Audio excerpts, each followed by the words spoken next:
मेरे को खरीदना है तो मुझे ये जानना भी तो पड़ेगा किसके नाम है या नहीं है। मैं इसको इतना पैसा दे दूँ, मेरा पैसा डूब जाए, तो उससे पहले मुझे जानना पड़ेगा ना कि ये किसके नाम थी, इसके नाम है भी या नहीं। तो लैंड के मालिकाना हक रजिस्ट्रार ऑफिस नहीं तय करता, आपको ये ध्यान रखना होगा, सिविल कोर्ट करता है ना। अगर मैं आपसे ये कहूँ कि अब ज़मीन बेचना और ख़रीदना बहुत ईजी हो गया तो आपको सुनकर बहुत अच्छा लगेगा, है ना। और पैसा होगा तो खरीदिएगा, नहीं होगा तो नहीं खरीदिएगा, मेरी तरह बेरोजगार। तो आपको बताते हैं पूरी जानकारी और एकदम इत्मीनान से, पर वीडियो को पूरा वॉच करिएगा यार, मेरे व्यूज़ नहीं आते कोई भी ना, सब्सक्राइबर भी तो नहीं है, चलो छोड़ो इसको। देखो इसमें हुआ क्या है कि एक केस था समीउल्लाह वर्सेस बिहार राज्य। तो इसमें प्रॉब्लम क्या हुई, जैसे होता क्या था वहाँ पे, होता क्या अभी भी होता है, जैसे अभी आप गए रजिस्ट्रार ऑफिस गए, रजिस्ट्रार ऑफिस में जैसे वो जो ऑनर है, पहले तो एक कॉन्सेप्ट समझ लीजिए, ऑनरशिप और रजिस्ट्रेशन क्या होता है। ऑनरशिप होता है कि लीगली मेरा राइट है इस चीज़ पे। जैसे मान लीजिए मेरे पास ये मेडिसिन है, पता नहीं किस चीज़ की है, नाम नहीं दिखाएंगे, नहीं आप लोग कुछ और समझो, ये मेरी नहीं है, ये रूम भी मेरे भैया भाभी का है, बस मैं यहाँ पे वीडियो शूट करने आई हूँ। ये मेडिसिन है ना, तो इसमें होगा क्या, इसका ये मेरे पास एक लीगल राइट है कि हाँ इसके ओनर हम हैं। मान लीजिए जो भी इसकी कंपनी होगी वो उसका लीगल राइट हो गया, है ना। रजिस्ट्रेशन क्या हो गया, जैसे मान लीजिए ये मालिक थे ना, तो मैंने अपने नौकर को भेज दिया कि जाके इस दवा का 50 ट्यूब लेके आओ, वो जाएगा लेके आएगा।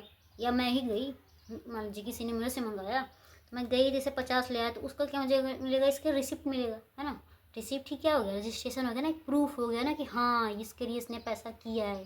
तो वैसे ही रजिस्ट्रार ऑफिस में क्या होता है, अब जिसने भी किया है, जो भी ज़मीन लिया है, तो रजिस्ट्रार ऑफिस जाएगा, है ना। तो उसमें उसको पूरा फीस देना पड़ेगा और ड्यूटी ड्यूटी फीस देना पड़ेगा, ये सब देना पड़ता है ना। तब तो इतना पैसा देगा, फिर पता चला वहाँ पे गया और रजिस्ट्रार ऑफिस में गया, रजिस्ट्रेशन जो है वो रजिस्ट्रार जो है वो बोलेगा जमाबंदी ही नहीं हुआ। अब जमाबंदी आप सोचोगे क्या है, जमाबंदी में होता क्या है कि जैसे मैंने अपनी ज़मीन, जैसे मैंने ये मालिक हैं ये इसके, तो जैसे ज़मीन के लिए ले लेते हैं, तो जैसे मेरी ज़मीन मैंने अपने नाम से उसके नाम पे ट्रांसफ़र कर दी है, मान लीजिए एक्स के नाम पे, वो वाली एक्स मत ले लेना नाम है एक्स, तो उस पर मैंने उसको ट्रांसफ़र कर दिया है। तो ये जमाबंदी के एक डॉक्यूमेंट होता है, ये डॉक्यूमेंट के तहत मैंने अपने नाम से उसके नाम ट्रांसफ़र कर दिए। तो अगर ये नहीं हुआ है तो अब रजिस्ट्रार ऑफिस जाओगे ना तो नाम नहीं दिखेगा, वो कहेगा, फिर क्या होगा, प्रॉब्लम होगी ना, तो आप पैसा दे पाओगे ना कुछ दे पाओगे, आप सोचोगे फंस गया, ठीक है सीएम फंस गया, है ना।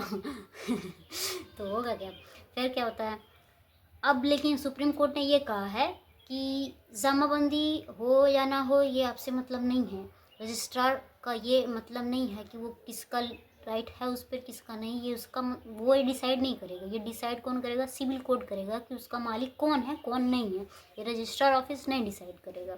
और सुप्रीम कोर्ट ने सही भी कहा, ये बहुत दिक्कत होती है लोगों को, ज़मीन खरीदने और बेचने दोनों वालों को, दोनों को होती है। इसमें जो बेच रहा है उसको क्या दिक्कत होगी, उसे प्रूव करना पड़ेगा हाँ कि ये मेरी ज़मीन थी, ये मैं इसके मालिक हूँ या नहीं हूँ, ये मुझे प्रूव करना पड़ता है। जो बेच रहा है मैं क्या बेचूँगी, मेरा नाम तो एक फुटी कौड़ी भी ना है।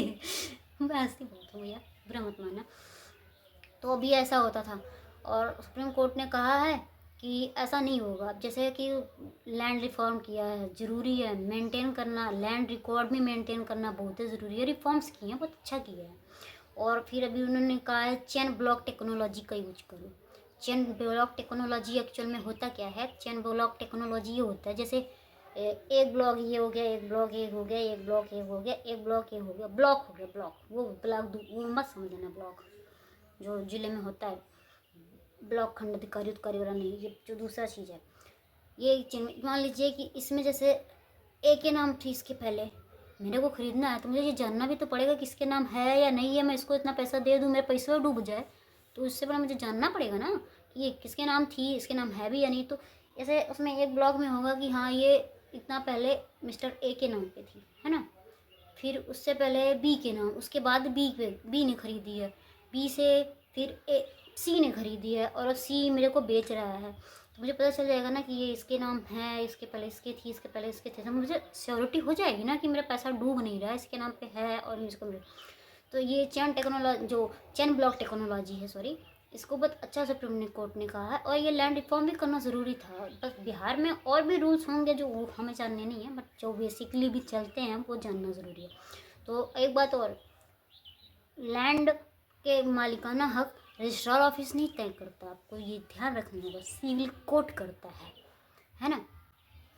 तो ऐसा ही था, जमाबंदी आपको समझ में आ गया होगा, और सिविल कोर्ट इसका मालिकाना हक तय करता है। और इसमें क्या होता, और तो मेरे ख्याल से मैंने ऑलमोस्ट सबको बता दिया, आपको ओनरशिप भी बता दिया, रजिस्ट्रेशन भी बता दिया क्या होता है रजिस्ट्रार ऑफिस। तो मतलब एक प्रूफ होता है, वो ऐसा नहीं है कि वो आपकी है नहीं, ये ऐसा नहीं है। रजिस्ट्रेशन एक प्रूफ है कि हाँ, पर जमाबंदी याद रखना, जमाबंदी क्या होता है, जैसे मैंने अपने नाम से उसके नाम ट्रांसफ़र की है, ये प्रूफ पहले क्या देना पड़ता था, किसको देना पड़ता, हाँ ये प्रूफ देना पड़ता था जो मालिक है उसे देना पड़ता कि मेरे नाम थी अब इसके नाम पे कर रहा हूँ। जो अब सुप्रीम कोर्ट ने कहा नहीं, ऐसा कुछ भी नहीं है, तो उस पर रजिस्ट्रार ऑफिस ये दायित्व नहीं है। तो मिलते हैं किसी और वीडियो में किसी और टॉपिक के साथ।